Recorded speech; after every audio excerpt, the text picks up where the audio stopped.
গার্লফ্রেন্ডের সাথে কথা বলতে বলতে হঠাৎই কলটা কেটে গেছিল, তাই আমি সাথে সাথে তখনই কলটা ব্যাক করি, কিন্তু হ্যালো হ্যালো বলার পরেও কোনো উত্তর আসতেছে না। একটু পরে দেখি গার্লফ্রেন্ডের আম্মু বলতেছে, কে তুমি? আমি তো ভয় পেয়ে গেছিলাম, তার ভারী কণ্ঠ শুনে বুঝে ফেলছিলাম এটা গার্লফ্রেন্ডের আম্মু। তখন কলও কাটতে পারতেছি না। এখন যদি আমি কল কেটে দিই, সে তো আমার ভয়েস শুনে ফেলছে, নির্ঘাত গার্লফ্রেন্ডের সন্দেহ করবে, তার উপর চাপ সৃষ্টি করবে। তাই বুদ্ধি করে বলছিলাম আমি সুরাইয়ের ফ্রেন্ড হই, আন্টি আমরা অনেক ভালো ফ্রেন্ড। আন্টি বলতেছে, কই সুরাইয়া তো কখনো আমাকে বলেনি তার একটা ছেলে ফ্রেন্ড আছে, তোমার কথা তো সে কখনো শেয়ার করেনি। আচ্ছা বাদ দাও, তোমার বাসা কোথায়? বাসার কথা বলার সাথে সাথে আন্টি বলতেছে, আচ্ছা তোমার বাবা কি করে? আমি বললাম, আন্টি আমি একটা মধ্যবিত্ত পরিবারের সন্তান, বাবা দিনমজুরির কাজ করে। আন্টি বলতেছে, এমনভাবে বলতেছো কেন? আমিও দিনমজুরের সন্তান ছিলাম, বাট সুরাইয়ের আব্বা যখন প্রবাসে গেছে তখন আমাদের দিন একটু ফিরছে, এখন আমরা একটু ভালো অবস্থানে আছি, বাট আমিও মধ্যবিত্ত ঘরের সন্তান ছিলাম। আন্টির কথাগুলো শুনে অনেক ভালো লাগছিল। আন্টি বললো, কখনো এটা নিয়ে মন খারাপ করবা না। আমার মনের মধ্যে যে ধারণাটা ছিল যে গরিব ঘরের সন্তান হওয়ার কারণে হয়তো ভালোবাসা মানুষটাকে পাবো না, সেই ধারণাটা আমার তখনই শেষ হয়ে গেছিল।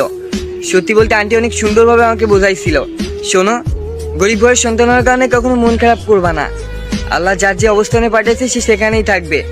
আচ্ছা ঠিক আছে, নিজের মতো করে ভালো থাকবা। সেদিন কথা বলার পর আন্টির সাথে অনেকবার কথা হয়েছে, আমার বিষয়ে আমার পরিবার বিষয়ে অনেক কিছু আন্টির সাথে শেয়ার করছি, আন্টিও তার অনেক কিছু আমার সাথে শেয়ার করছে।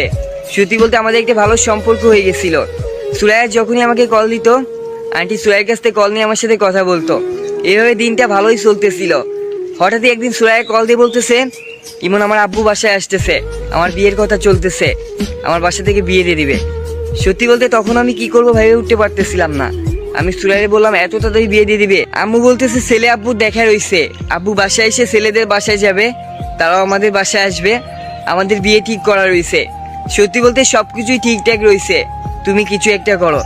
মনে মনে ভাবলাম, গার্লফ্রেন্ডের আম্মুর সাথে তো আমার ভালো সম্পর্ক, সে তো আমার বিষয়ে সবকিছু জানে, সে তো আমাকে কত সুন্দর করে বোঝালো, তাকে বললে হয়তো সে বুঝবে, সে হয়তো তার মেয়েকে আমার হাতে তুলে দিবে। সত্যি বলতে গার্লফ্রেন্ডের তখনই ফোন দিয়েছিলাম, দিয়ে আন্টিদের চালান দিয়ে বললাম, আন্টি আমি আপনার মেয়েকে ভালোবাসি। সত্যি বলতে আমরা ফ্রেন্ড না, আমরা একজন একজনকে ভালোবাসি। সেদিন আপনি ধরে ফেলছিলেন, তাই আপনার সাথে মিথ্যা কথা বলছিলাম। আন্টি বিশ্বাস করেন, আমি তাকে অনেক ভালোবাসি, আপনার মেয়েকে আমাকে বিক্রি দিবেন। আন্টি বললো, কি বলতেছে এগুলা? ওর বাবা ওকে একটা ভালো পরিবারের ছেলের সাথে বিয়ে দিবে, তাই তোমার কথা বলার তো কোনো প্রশ্নই আসে না। আর সত্যি বলতে যে আন্টি সবার আগে বলছিল গরিব পরিবারের সন্তানের কারণে কোনো মনে কষ্ট নিবা না, সেই আন্টি সবার আগে বলল তুমি মধ্যবিত্ত ঘরের সন্তান, তোমার বাবার কিছু নাই, তুমিও কিছু করো না, তোমার সাথে মেয়ে বিয়ে দেবো, এই কথা ভুলেই যাবা। এই বললাম, আন্টি আমাকে ভিক্ষা দেন না, আমি না তাকে অনেক